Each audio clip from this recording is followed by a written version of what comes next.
I would like to welcome my good friend, my colleague, Marsha Danduta, a wonderful poet, and producer, an advisor, an educator, a teacher, an author, just a man of so many skills, so many talents, and a man who helps so many people. It's just an honor and a pleasure to have you working with me on this Poets of the East project. And I thought it might be a great idea for us to talk a little bit. And I'd like you to tell me a little bit about yourself.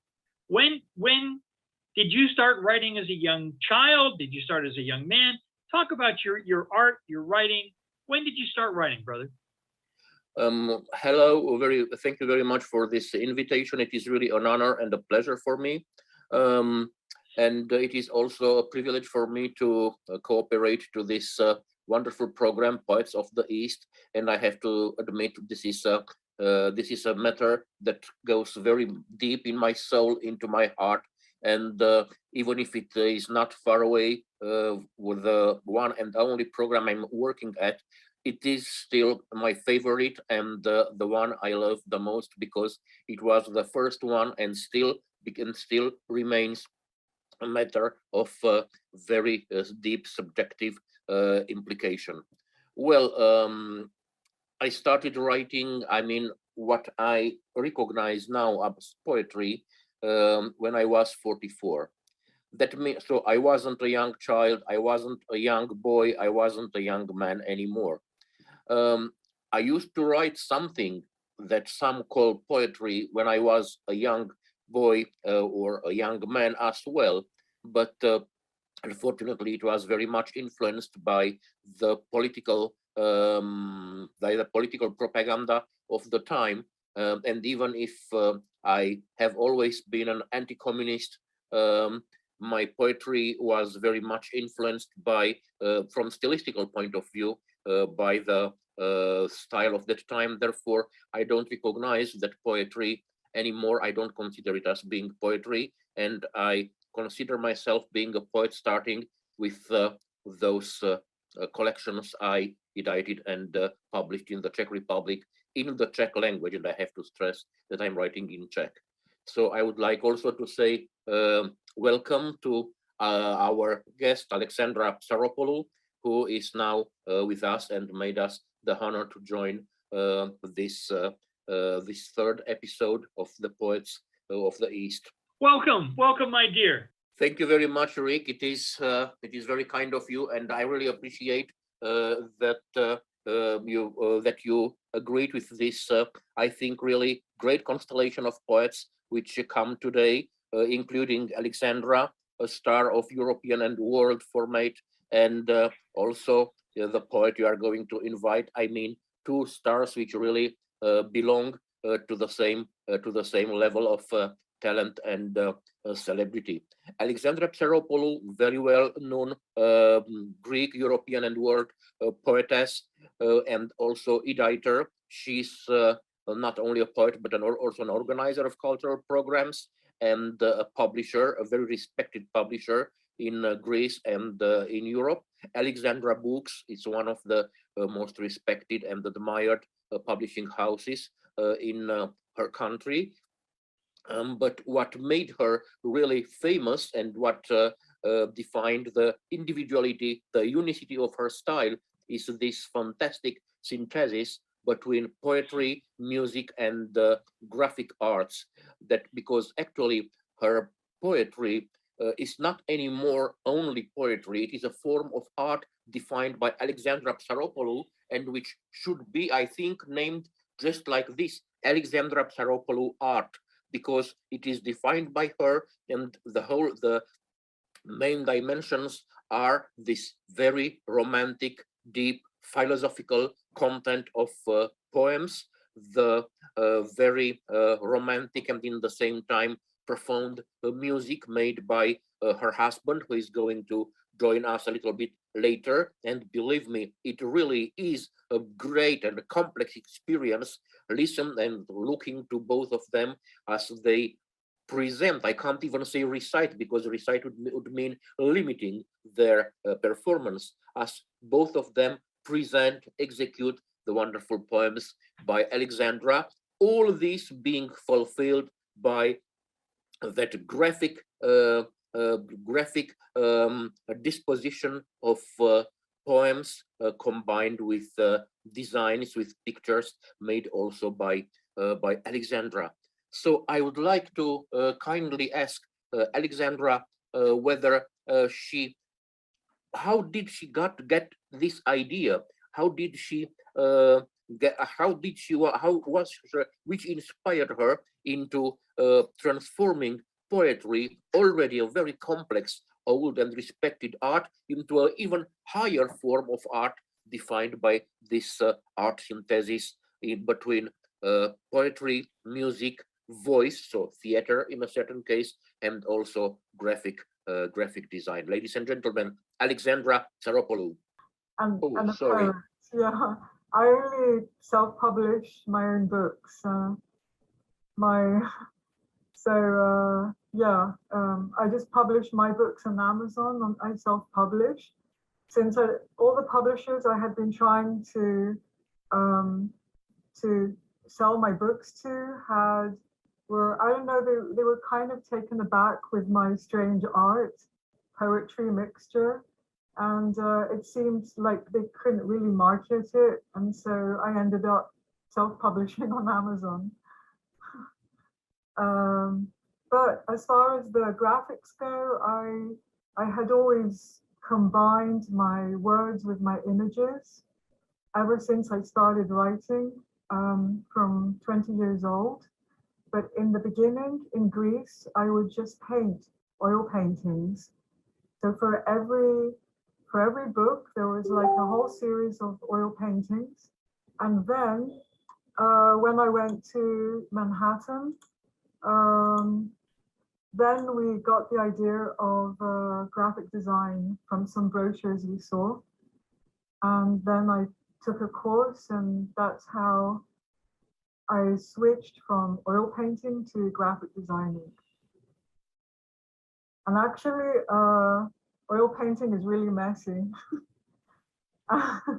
And I was just kind of, in a very messy room with canvases and oil paint.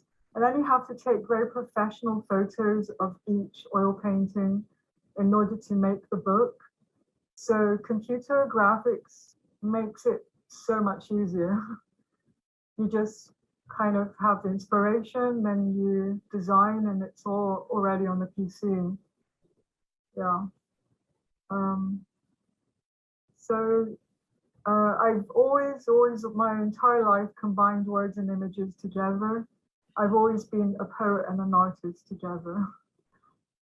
And so I never write poems without images, without, the art. So actually, this became your very style, your very personal style. And starting from that moment in Manhattan, for you, poetry meant this form of art you defined that means writing and in the same time making your pictures and adding music to it. So practically. No, this had started from Greece. I was always creating books with poetry, with poems, and oil paintings. I had always been doing that, always. So this is great. This is great. So actually, this is your already personalized and already consecrated style, which defines you as a poet. Yeah. Which are the motives which inspire you the most? I mean, after reading some of your collections, I have the feeling that in a certain way it is the classical Greek, and I apologize if I'm wrong, please correct me in this case. I think that elements which inspire you belong somehow to the classical Greek philosophy, to the deep human, profound human wisdom, all in all, and also to some graphical motifs that, according to what I saw there, seem to belong in a certain measure to the Greek mythology, but also to its very strong influences on the history and the culture of the mankind itself. Okay, the inspiration usually has started from a duality which comes from within, where people have various moods and emotions, and there was always a sort of contrasting duality between black and white and various gray areas, which I had to grapple with within myself. So there was a lot of inspiration just came from my own sort of soul grappling and reaching for lighter options to certain psychological, let's say, stages that I was going through.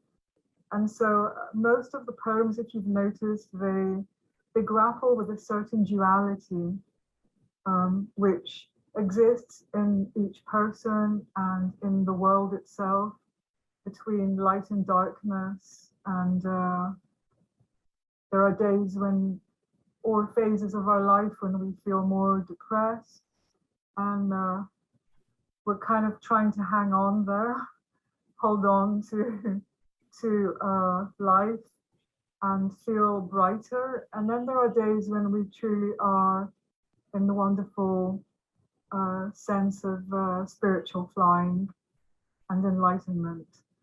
And so first of all, it's grappling with the duality within ourselves.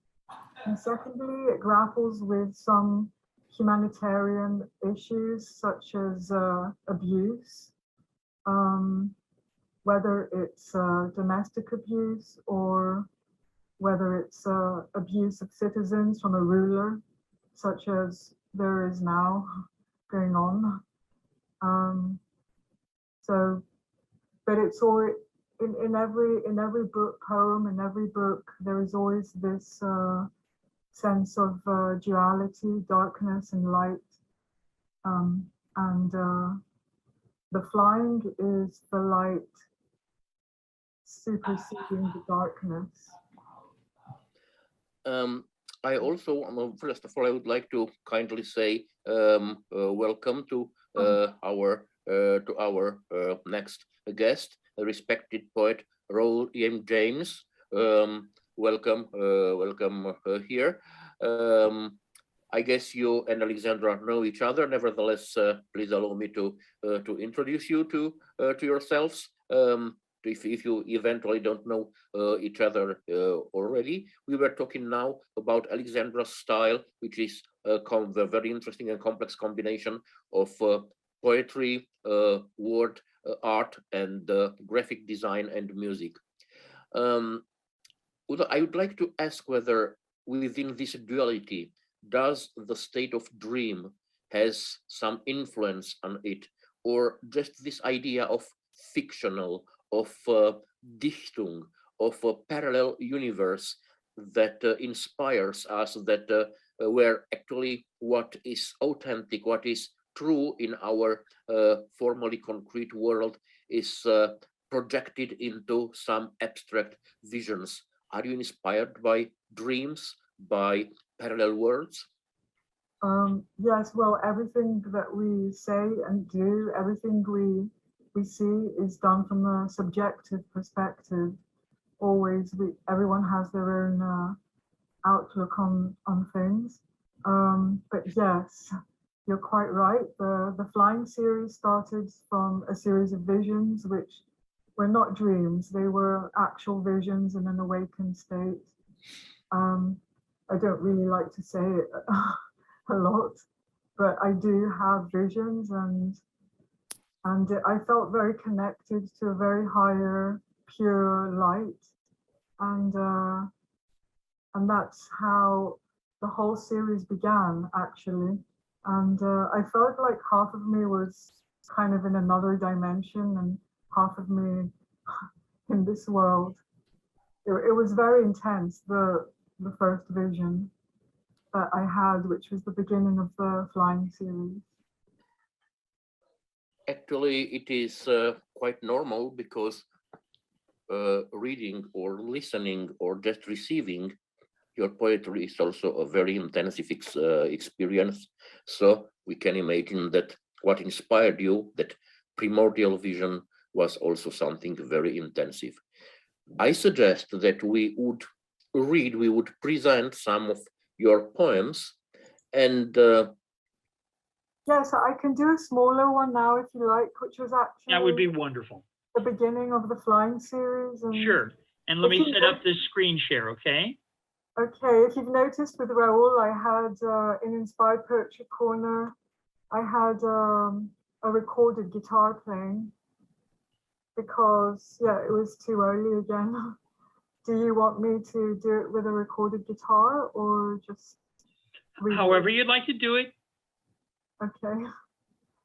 So I'll do one smaller one now. Okay, good. That's good. Here we go.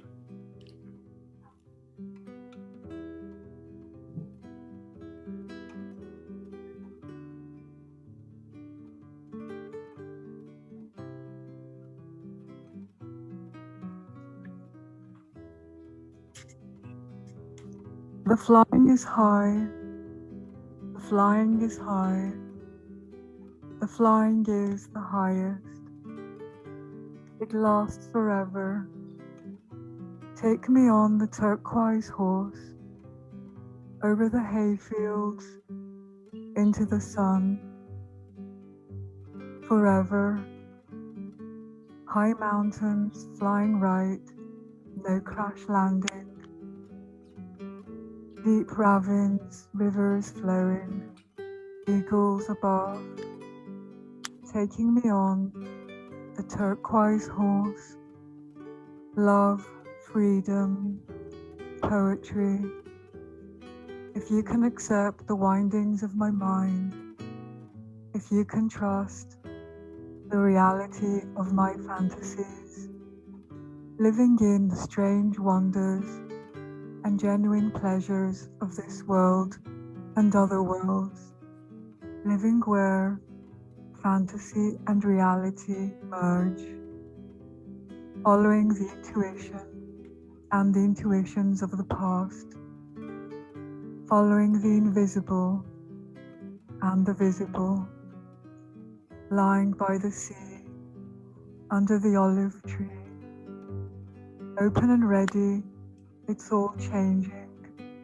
Don't think hard of the ghosts of the past, where energy is rewarded, where life gives its all. At 14 and 16, they prepared me for you, taking me on the turquoise horse, over the wild flowers, into the wind and fire, forever. The flying is high, the flying is high, the flying is the highest. It is absolute. As you know, I'm always very nervous when I'm reading. Oh, it was lovely. It Lovely.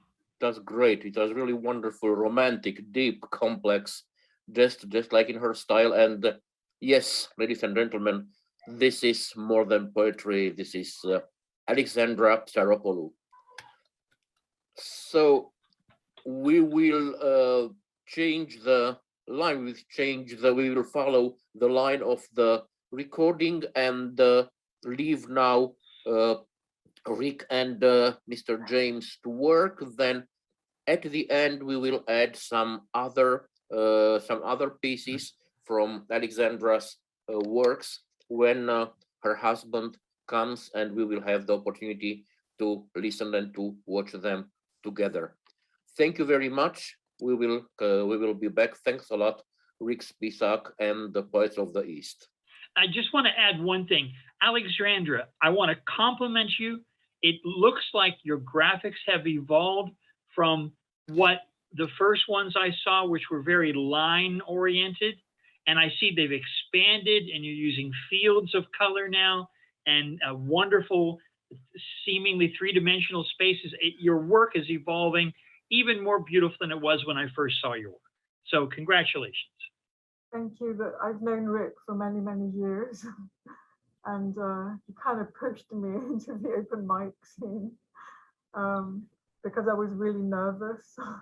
And yes, the style has evolved enormously from the first poems and graphic designs till now, and it's continuing to evolve as well, as we all are, I believe. Thank you so very much. If you want, you're welcome to stay, or if you'd like, you can disconnect and then just connect back when your husband comes. Either way you'd like, okay? Okay, I'll stay with Rawle. Okay, well, now that's wisdom. That is definitely wisdom. My brother, sir, Mr. James, what a great honor to have you here at Poets of the East. First, welcome, and then I'd like you to tell us a little bit about who was the young man, Rawle James? Who was that budding artist? Talk about your early life as an artist, if you would, sir. Well, first of all, thank you for having me, Richard. I'm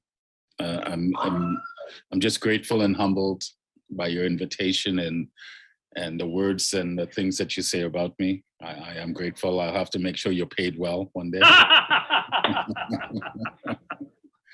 Yeah, that second check, man, a little lean. It's on its way, I promise. No, I'm grateful to be here. The young man is an artist. This artist, I guess there's different phases in my life. When I was younger, when I say younger, when I was a kid growing up in New York, in Brooklyn, so from the age of 7 till 16, as much as I was very athletic, I also loved sports. I used to love to draw. I draw all the time, constantly drawing, tracing things that I wanted to learn how to draw. So I always loved drawing in that regard. And then I discovered singing when I was in grade 6, or a teacher discovered that I could sing. At 1 to grade 8 lead to my school play, which I never did because of sports, but I always loved the artistic side, but never felt really encouraged or really understood what it meant, to be honest with you. I'm not gonna put that on my parents and blame them. Jumped into my corporate world. I've always loved going to the theater and stuff, but I myself didn't write, didn't do anything creative. I focused on athletics. It's when I think I was around 46, when I was teaching at a private college in Western Canada where I was living, that the mistress of poetry knocked on my door. I was positioning a class assignment. I'm the one that wrote the curriculum. So I'm standing before positioning this assignment. And all of a sudden, these words came out of my mouth. You are going to write a poem about your life or an experience in your life, and then come back the following week and recite it. And as I'm saying this, I'm like, where's this coming from? Because that's not part of the curriculum. So that's really how I came about writing my first poem. And then I shared it. And then we loved the creativity that came out of that assignment. And I figured, you know what? It'd be very selfish of us to just keep this as an assignment. So I figured I need to share this. So that's when I created my first recital before the school, and the school just loved it. And we did it a few times, and then I realized I need to take this into the village, into the town. And so that assignment birthed an open mic show called the Inspired Word Cafe, which is still in existence to this day. What an honor, how great. Yeah, it's in its 12th season. It's wrapping up its 12th. Oh my gosh. The younger poets have taken it on. The university and the city have developed a working relationship with them.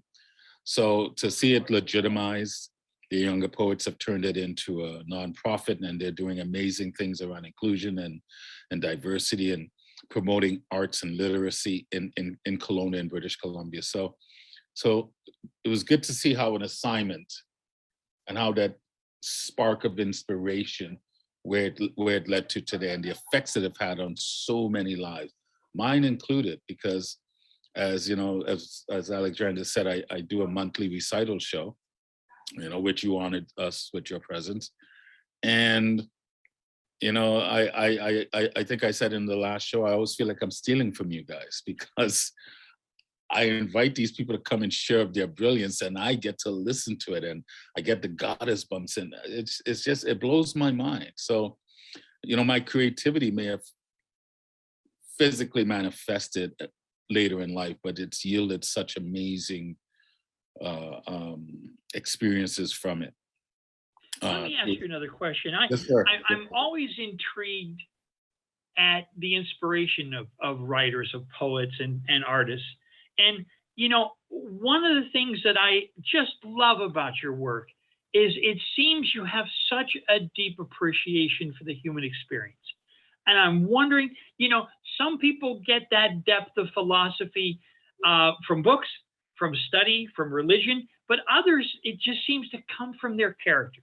One of my closest friends in my 30s was a guy who never studied religion. He considered himself an atheist, but he was the deepest, kindest man I'd ever met. And you know, this guy didn't. I was playing with a lot of spirituality at the time and working with different groups and stuff. But this guy, without any of the trappings of philosophy or religion, was just a wise man. And I'm curious, sir. I hear so much wisdom in your work. Did this come from study, or is this from your life experience? I am a learned man. I did not go to university. School of Life has been my university. My, you know, to answer your question, you know, my life experiences. I mean, I've been a person, I've always been curious, and because I love history, I've always had my head in different things, but I've never taken philosophy classes. I still don't understand a lot of traditional poetry.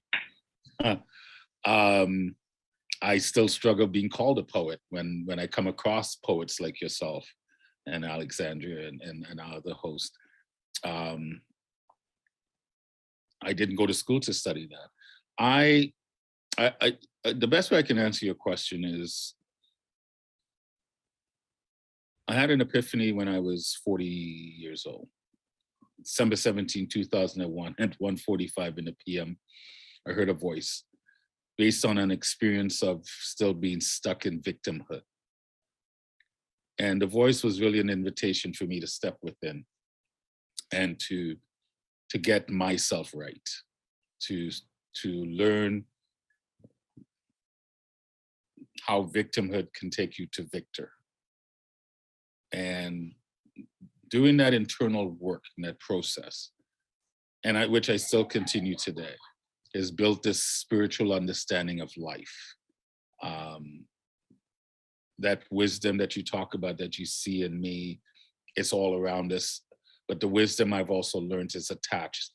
Wisdom lives in the past. It's something that's attached to our past experiences. And when you have the ability to look back on your past with gentleness and love, you see the wisdom. When you look back with harshness and fear, it is hard to see the wisdom, because then you'll be stuck in the victim mentality of the experience. So once I was able to understand who I truly am, you're talking to Rawle, this physical being that's in this body, but the energy, the essence of who I am, spirit, ether, energy, whatever you want. It's not contained, exactly. It's not contained, right? You know, right now this week, my spiritual beliefs are being practiced. My little girl passed away on Tuesday. So. Oh, are you serious? I'm good. I'm good. I'm really good. How old? She was in pain. She was in a lot of pain. How old? And I'm not, she was 15. 15. Oh, so I'm not saying it to, you know, I appreciate the sympathy and understanding. yeah. But it's in these times when, if you really believe what you believe, you have to lean on it. And as a father who loved his child, knowing that your child was in that kind of pain and she found a way to release from that pain, I'm good. I'm happy. Do I miss her? Definitely. But I also know I really don't need to miss her, because I know I will see her again. Not that physical form, that energy that embodied her body. we have walked this walk many times before, not as father and daughter, in many capacities. Just like us coming together, there's no coincidence, Richard, and everyone else here. This is not a coincidence how we met. We have done things before. So I hold on to my spiritual beliefs based on my experience, based on life, based on how the universe reveals itself to me, how I reveal myself to the universe. You know, I heard you asking a question to Alexandra about inspiration. I rarely sit down to write poetry. I get these downloads. I'll get these thoughts. Sometimes I'll get a complete poem, which is rare, but I'll get thoughts that I capture, and then I'll either play with it right away or I'll put it away and come back to it. So I just possess a belief in my beliefs. My beliefs is an absolute. I have no proof of it, but it's mine, and I live by it. I have been called a philosopher. I've been called a wise man, a guru, whatever you want to call it. I necessarily don't agree with and identify with it. I'm just a man that's living the best he knows how. And I see divinity in everyone that I encounter. Right? If you want That's to what say the God. ancients teach. Well, that's what I believe. So I think for me, it's not just about talking, it is truly walking it and embodying it and breathing it and living it and drinking and eating it. So it just comes out. It just comes out in my words. And, you know, my children used to always tell me, he goes, you know, I like your poetry, Pops, but it's pretty deep, pretty profound. You know, my son Zen always says, you know, I'd like to see you write a really simple poem. And I go, I've tried. I don't know if I can. So, you know, I my poetry is just a reflection of me, how I perceive myself in this world, how I perceive myself in the universe, and in what I call God. I say Yah, but it's just my truth. I'm not trying to position it to be anything other than it's just my truth. Well, we're going to hit a break in about 5 minutes, and we'll have to reconnect. Do you have a short one you could read for us, sir? I have let me see, I'll pull up you want a short one? Yeah. Poem, it's short. It's called I Know. I know that you know that I know. I can never not be in the right time or space. In a blink, I was drawn forth from the dark. I'm the inner voice that accompanies imagination, always forward into this 3D continuum, where learning and growth are my rewards, and duality's ante is the ignorance of safety. My perception is my soul's sentiment of the moment. It is neither profound nor intellect, it just is. For I am a servant of the download. Words are my tool. I am the convergence between feelings and reason in conjunction with logic and emotions to bring forth the essence of my stories. I am the result of this agreed illusion, the consequence from one thing and all things. I am the answer to the question, and life is where I show my work. For I am proof of Yah's existence. End of poem. Wonderful. Thank you so much, brother. Thank you so much. Thanks for asking. Well, I'm going to end this segment. Sounds Thank good. you both so very much. Such an honor to have you with us. My brother Mersha, I can't thank you enough for all the good work that you bring to this as well. So stay tuned, stick around, and watch your messenger, and I'll get you a new link in a couple minutes, okay? Nice to meet you, Mersha. Thank you, all the best. I'm honored. Okay. 1, 2, 3, 4. 1, 2, 3, 4. 5, 6, 7, 8. 5, 6, 7, 8. Okay, great. All righty. And let's get this thing. And here we are, back for part 2 of this exciting adventure of Poets of the East, featuring on left Mike, Mersha Danduta, and there below as foundation for us all, the charming, the talented Alexandra Sarapoulou. And joining us now, Rawle, I am James. Wonderful, Wonderful to have you all back. I'm assuming that your husband isn't here yet. Is that correct? So if your husband's ready, please bring him on. Oh, and let me set up the share. Okay. All participants can share. The other ones will have to Sunny.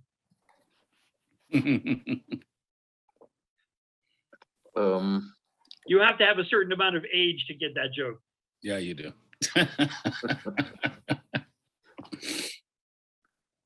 I guess I just Alexandra, welcome back. Rawle, welcome back. Marcia, welcome back. So nice to have you. Welcome back. Let me know if it's if you're picking up noise. I have my niece and nephews upstairs watching a show, laughing loudly. So if it's too loud, let me know. Will do. The sound of children laughing, that's always a welcome sound. Same with me. As I said, we're cut from the same cloth, brother. I think so, brother. I think so. Yeah, I think so too. Take it away, Alexandra. You want to introduce your husband before we start? Yes, this is Tachis, who is... Hello, everybody. Hello. Hello. Welcome.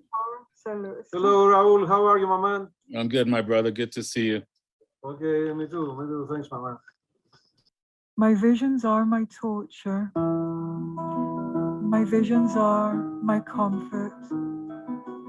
Turquoise visions, turquoise flying.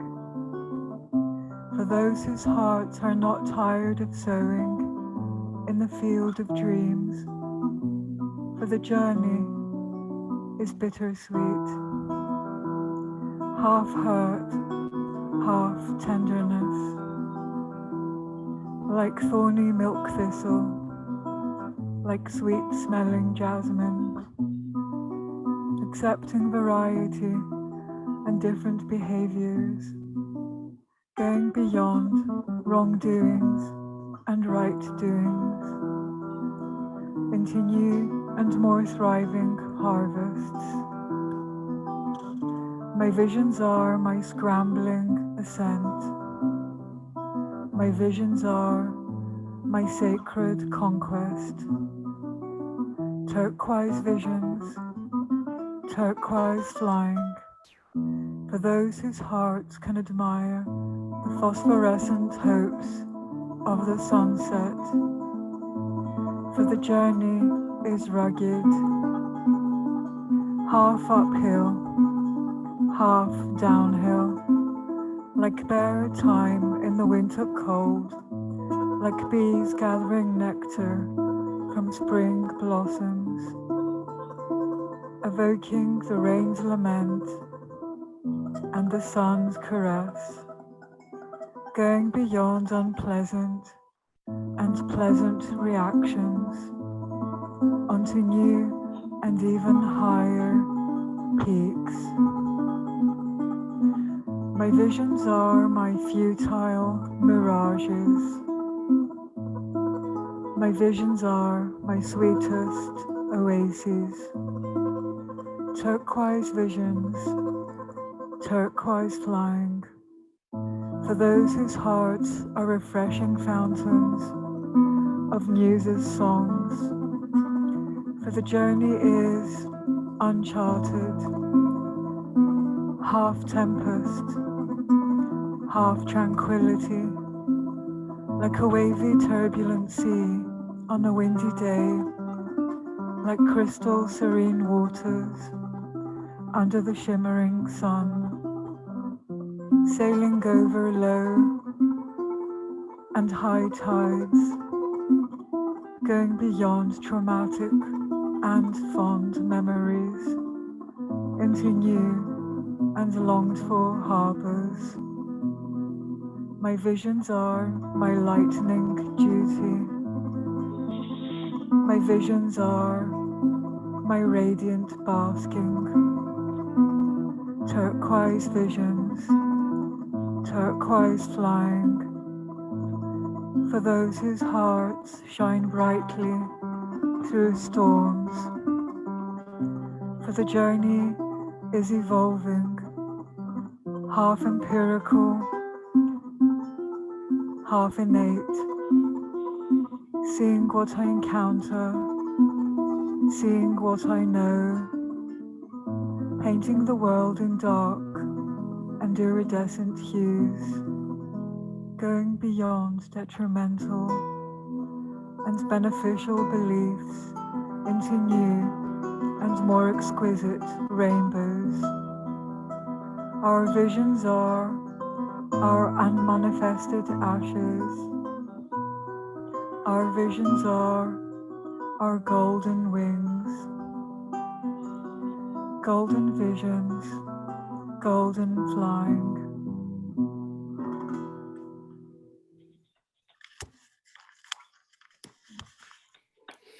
Beautiful. Beautiful. A really undescribable moment in words. It's just feeling. It is the feeling with the whole intellect, with the whole soul, with the whole brain. Yeah. Great, Alexandra. Thanks a lot. If I may say, I've had the pleasure of listening to Alexandra now for a good solid months now. And, Richie, you talk about wisdom. When I listen to her words, along with the graphics, and then with a beautiful playing of a husband, is very, number one, very meditative. But then you talk about wisdom, because to me, she captures in a very simplistic form the good, the bad, the ugly, and the beautiful of life. And that we're here to experience all, not just some of it. So I just love not just the words and the artwork, but the presentation, the tone. It's just brilliant. I'm blown away every time I hear it. And then the guitar playing just takes it into another stratosphere. So you're brilliant, my friend. You're brilliant. Thanks, Mama. Wonderful, really. Thank you, all of you. Thank you. Are you sure you want another one? If that's okay. Okay, we'll do one with a Greek beginning. Το αντίξον συμφέρον και εκ των διαφερόντων καλεί στην αρμονία και πάντα κατέριν γίνεστε. Contrasting elements converge, and from their union the most beautiful harmony is born. Ηράκλειτος. And the river flows, the never-ending flow, and our bodies go against the flow, and our bodies go with the flow. So many people suffering, ailing, so many people flourishing, blooming, synthesizing turquoise love and kindness, like a colorful blossom on a tree, directing, balancing our physical body, our beauty, into health, strength, vibrancy, healing weakness, disease, releasing our spirit into mystic quality. Fly, fly, fly, fly, fly, fly. And the river flows, the never-ending flow. And our minds go against the flow, and our minds go with the flow. So many people devising, propagandizing discordant ideas. So many people initiating, rippling, harmonic ideas, synthesizing turquoise love and kindness, like perfect symmetry in an uneven diagram, directing, balancing our thoughts, our words, into order, clarity, relief, subduing darkness, chaos, releasing our spirit into mystic quality. Fly, fly, fly, fly, fly, fly. And the river flows, the never-ending flow, and our hearts go against the flow, and our hearts go with the flow. So many people fighting, taking a dislike to each other. So many people collaborating, taking pleasure in each other's company. synthesizing turquoise love and kindness, like a spark of fire in the darkness, directing, balancing our emotions, our passions into hope, courage, brilliance, overcoming resentment, fear, releasing our spirit into mystic quality. Fly, fly, fly, fly, fly, fly. And the river flows, a never-ending flow, and our souls go against the flow, and our souls go with the flow. So many people gloomy, stressing outside their magical world.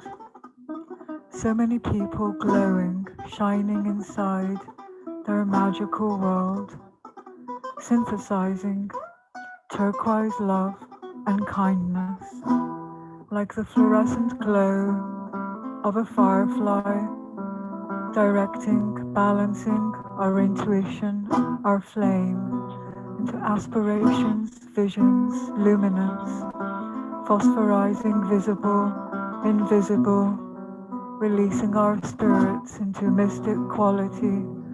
Fly, fly, fly, fly, fly, fly. And the river flows. Just let it flow.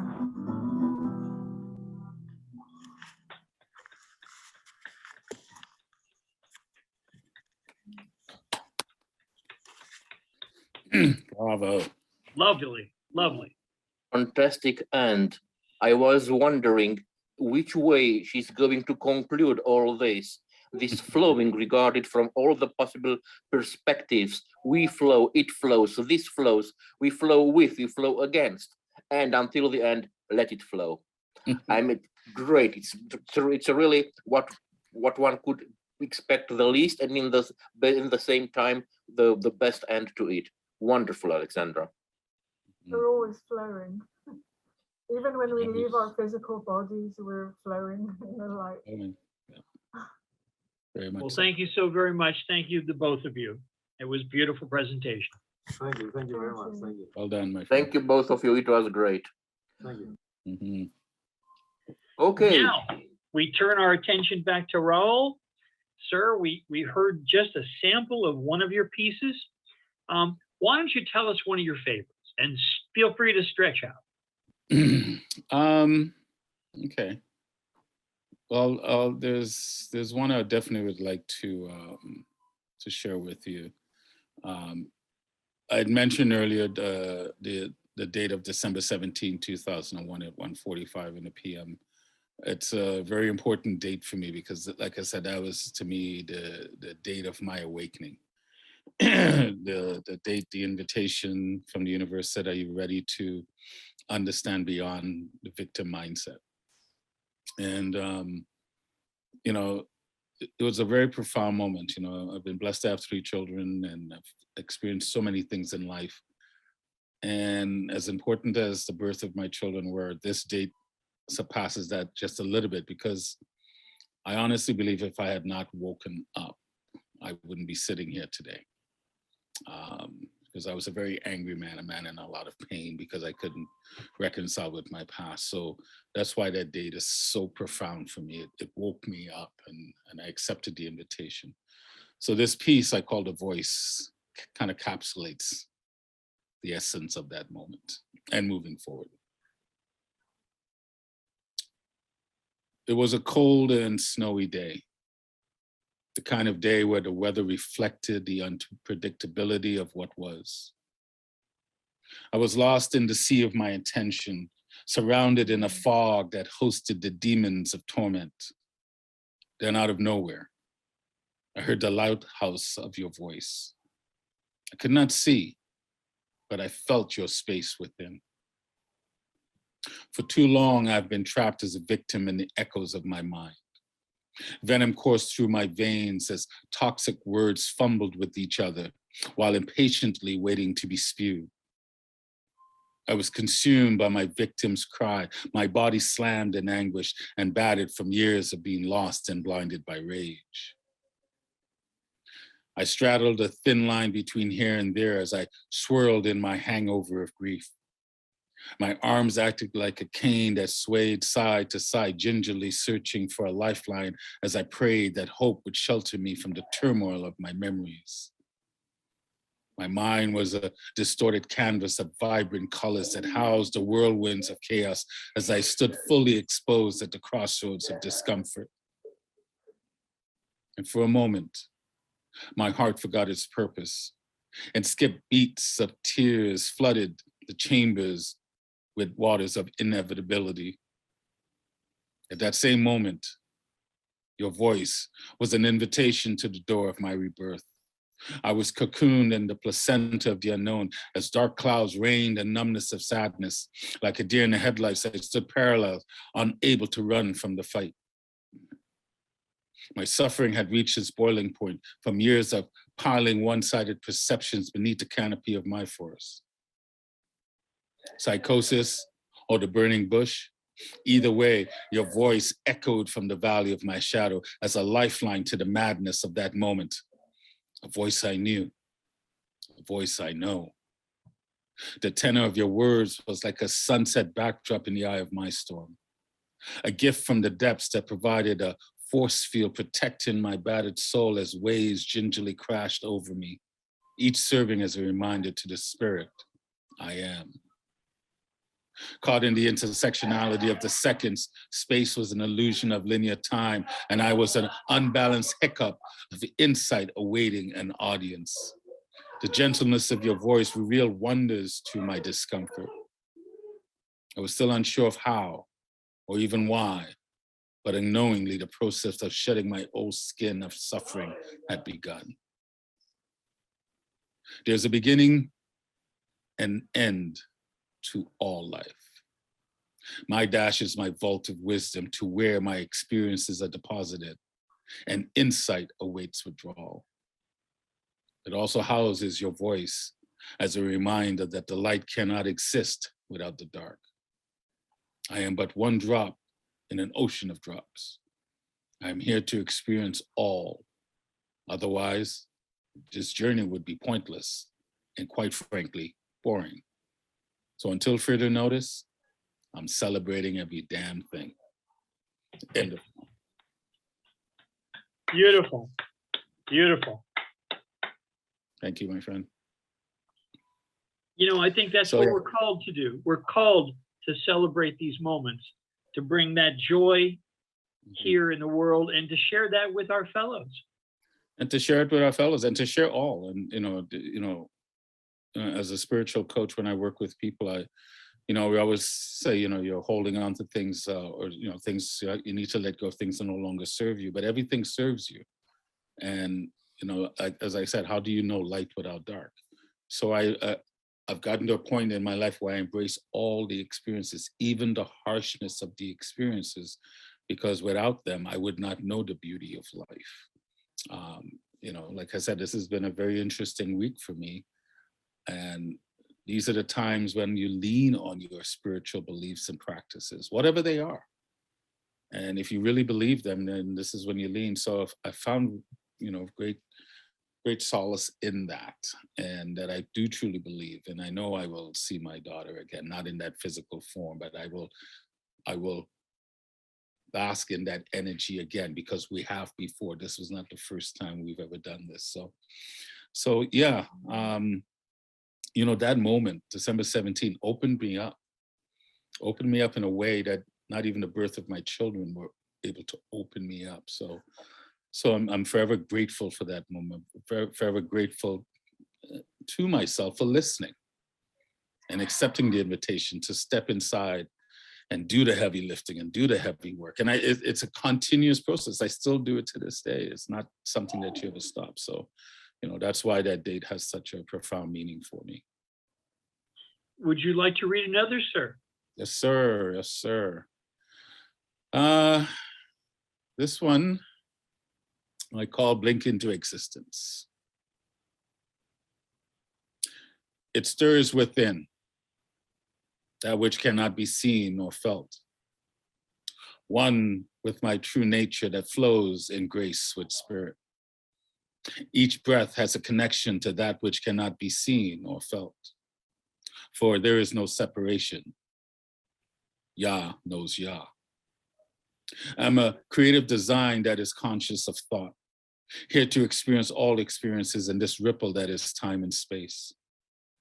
Collapsed and folded into this agreement of love, pulsates the understanding of me. I'm a construct of stardust, a thought that's woven from the golden thread of life. Within my cells lays the imprint of the nothing that forged everything. I blinked into existence the forests of discomfort from where the seeds of change took root to tower and shade my fears. Spirit propels me forward on Big Blue as each moment rewards a step closer to the state of nothing. Death is only an illusion in my ego's mind as my heart quickens in anticipation of that which cannot be seen or felt. Gratitude fills my lungs to the truth that all things are true, for I am a creation of that which cannot be seen or felt. Infinity, my Trinity. I am Yah, I am the Son, I am Mother.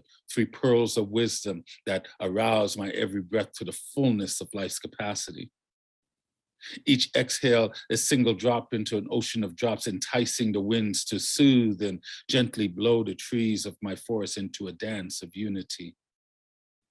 I now know that I only need to look within my memory banks for wisdom, for existence was, is constant. I need not look to the heavens for this truth, for it was placed in the hearts of all. It matters not be a destiny or faith, for spirit's birthright is to be. So here in flesh, I am. Each inhale, each exhale unlocks that which cannot be seen or felt. I feel the wholeness of life as I flow within the good graces of the universe, for I have learned that loving self is a practice of patience, and patience brings me closer to embracing my nirvana. And my nirvana is a state of now.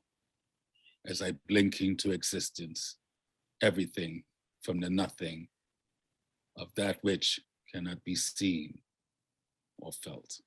End of poem. Wonderful, wonderful. Thank you, my friend. You bring such insight, my friend. It's always tremendous to hear your work. I really appreciate it so much. Thank you. Yeah, but when Rawle keeps saying 2001, that's when I had my vision for the flying series. Really? That was quite a coincidence. That is, well, I don't believe in coincidences. But it's fantastic that actually with two very different but equally complex and deep ways of creating and understanding poetry, you actually reached, I can't say a common, but a parallel end, a parallel conclusion. Yeah. And this is fantastic. This is why I so identify with her work, because I hear it. You know, so I know where she gets it from because I hear it, I feel it, and you know, I just got goddess bumps as you said that. So yeah. We kind of joined into the same Zoom. The same Zoom link. That you were generous enough to come here and share your work with us. It's the least that Marcia and I can do, but to share at least one piece with you. And I want to bring one of my pieces that I think speaks to our ultimate connectivity, okay? You know, we have this apparent difference, apparent diversity, but you know, if all the flowers were one color, how boring would the garden be? And, you know, we come from these apparent different roots, but we have that same sunshine together. We share that same air together. We share this world, this cosmos. So this little poem's for the both of you. It's called Ancestral Minstrels. Oh, ghosted day, although disturbed some might be to see the shaking, quaking of that old ancestral tree, They check quite regular by my watch, comes stalking. I hear them quite nearly almost weekly talking to check the progress we living made since they took their bones down deep the grave. Have we let old Maud's house plants to perish? Do we living low their urn to perish? Laugh they at the living's troubles yet when splashed by passing cars get wet? Still puzzled by the cranky boss are we? Comes the mumbling from that old ancestral tree. Back in my day, I hear old Grandpap murmur, we stood attention like a soldier. Now instead his old boss lies a dusty. No more does he his angrious mustache trusty. No more sturdy than that creaking chair there. No more lusty today, all staid and unaware of that once quite savory lass who once we clerky types slow past. She's no more spry and lithe and such. Why, old Mildred's now a musty, crusty, dusty lunch. When Grandpa deigns to wheezing past, I no more quake from his dusty grasp by chance. Why, I used to always make him laugh. When ere now near his graveyard might pass, I remember his dogs, old Jake and Marley, noisy and cranky like a damned old trolley, and hear them blast those ancient barks from far away go as meadows merchant larks. He once was young and we, e'en so, and shall we from these charming pastures go? But soon, like Grampy, our time will pass, and from our stem and stem we'll only laugh, and pass into time a legend sure, so cut for Grandma from pumpkin pie. Just one more smidgen, dear. Ancestral minstrels. Brilliant words, my friend. Thank you. Are you a Dickens fan by chance? Oh, I am. I have studied by those old classics and take a lot of good drink from that stuff. I just wonder because when you mentioned Grandpa's dog, Jake and Mally, I was wondering. Jacob Mally. Yeah. Anyway, yeah. I kind of picked up on it. I wonder if that's a reference to Dickens. So absolutely. Well done. Thank you, sir. Marcia, can you favor us with one, sir, before we wrap up for today?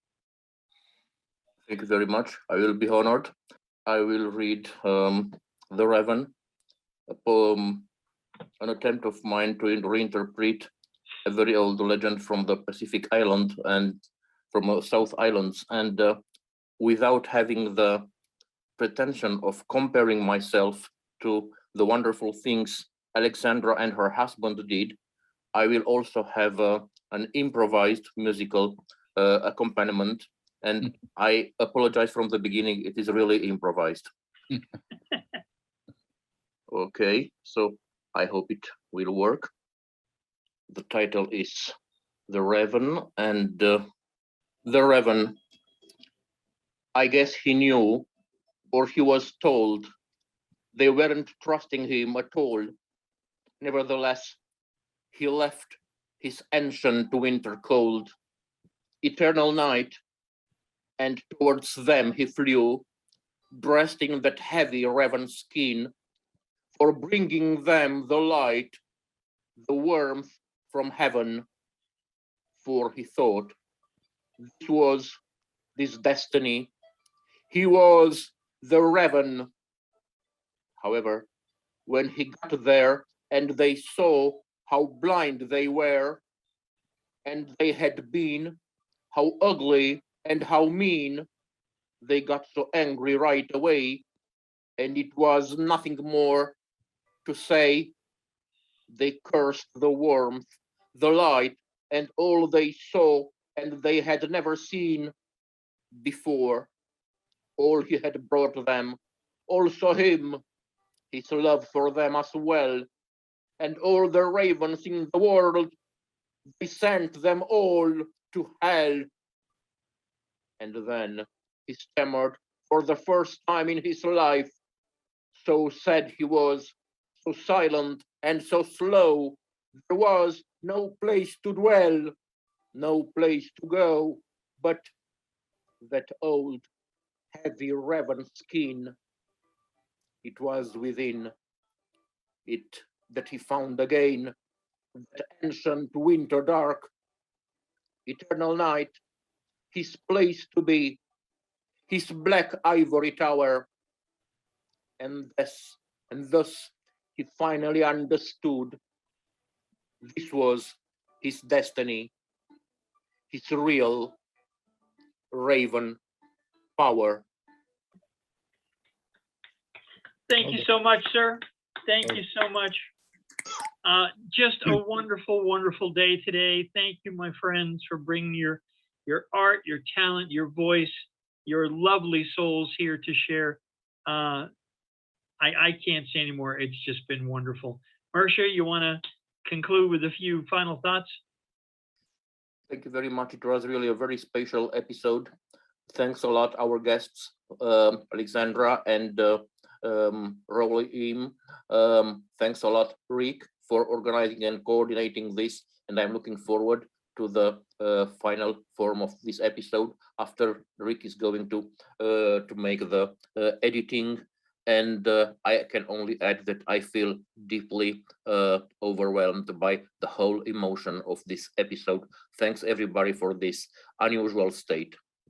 Okay, have a wonderful day, folks, and thank you for your generous time. Thank Thank you, you. Rick. Blessings All to the you best. all. Thank you. Bye-bye. Bye.